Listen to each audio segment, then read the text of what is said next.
was actually working with a bat mitzvah student on her sort of her little sermon that she's going to give about her portion, which is that portion. And it was interesting. The first thing she read when she said, I asked, what did you think about this? She said, Abraham's the one that gets all the credit, but Sarah was the one cooking, doing all the work. If you read it in the text, I think it's Genesis maybe 14 or something, 13, 14. He immediately says, "Oh, come, let's sit down. Let me get you all this food." And then he yells to the kitchen, "Sarah, make him some dough. Damn patriarchy." Listen, I preach. Exactly. I was like, this 13-year-old young woman was amazing. I preach this she's like going to be speaking truth to power in a couple weeks. I do the narrative lectionary, which is a fairly new lectionary series, and I preached it about a month ago, and it actually, I was thankful one of the commentaries pointed that out, right? That the text says Abraham fed them this giant meal. Like, it's all him. It's all Abraham's tent. Abraham, who's responsible for the hospitality back there? Right, and let's also be honest that it wasn't just Sarah, because they had many. Hagar, we know of, right? One of the maidservants and so the credit needs to go where credit is due. Sarah exactly, but serve this now and do this now, but the real work is being done. But nonetheless, right? No, the other thing to remember is that Abraham, right before this, has just circumcised himself at the ripe old age of like 90 something. And he's sitting there, cannot be very comfortable. And he jumps up to greet these guys. It's really something.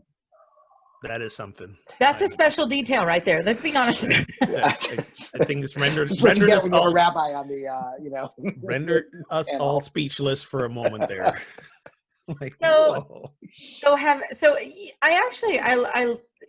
been making fun of Brian a little bit the last couple of weeks because of his disconnect between questions, and we are not going to stop with this episode. We're not going to stop making fun of Brian. I actually want to say that, I think this is a beautiful melding of the idea of hospitality at Halloween, right? Yeah. I love the idea that giving out candy on Halloween is actually an act of hospitality. Yep. I mean, yes, it's any other time during the year, people are ringing your doorbell, knock on your door. You hide. I hide. The curtains. I hide.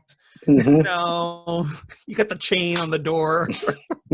But now it's Halloween. You just throw it open and throw candy at the people. It's amazing for us to all be able to be like Abraham, have that wide open tent, once a year. It's incredible. No, I know we joke so much about, not knowing our neighbors, or maybe knowing literally our neighbors, right? But this is a time where you may be dressed up in costume that you actually have no idea who you're serving, right? Exactly. And when you think of it that way, it's really such a beautiful act. Truly selfless act. Exactly. Yeah.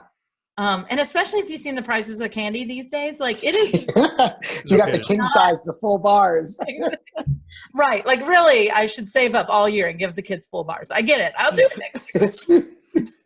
You're truly a good Christian. Give unto others as you would want to be given. I understand, Jesus. I get it. Halloween, the true meaning. The true selfless act. Halloween, the true selfless holiday.